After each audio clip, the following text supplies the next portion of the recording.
Nancy Musyoki, marchande de gaz dans un quartier défavorisé de Nairobi, prépare sa liste de courses quotidiennes avec des prix alimentaires à un niveau record. Elle dit qu'elle n'achète que ce qu'elle peut se permettre pour la journée. Il y a des choses que j'ai arrêté d'acheter. Je n'achète que des produits de première nécessité. Selon les dernières données, l'inflation des prix des produits alimentaires en glissement annuel a atteint 8,89%. Et comme beaucoup de Kenyans, le coût élevé de la vie a pesé sur les finances de Nancy.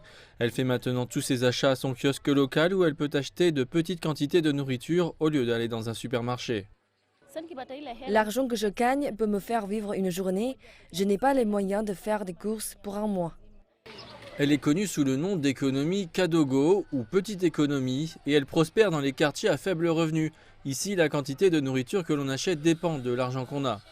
La quantité de nourriture que nous vendons dépend de la poche des clients.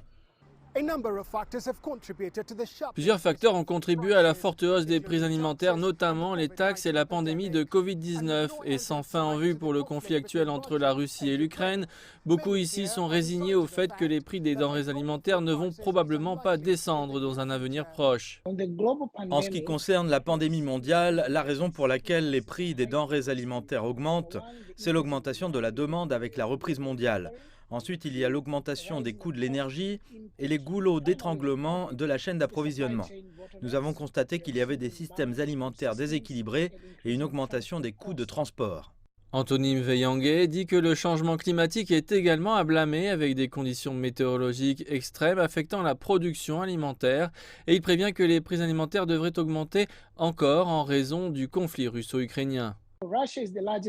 La Russie est le plus grand exportateur de blé au monde avec 17%, l'Ukraine est le cinquième plus grand exportateur de blé au monde avec 15% et également le plus grand producteur de maïs au monde.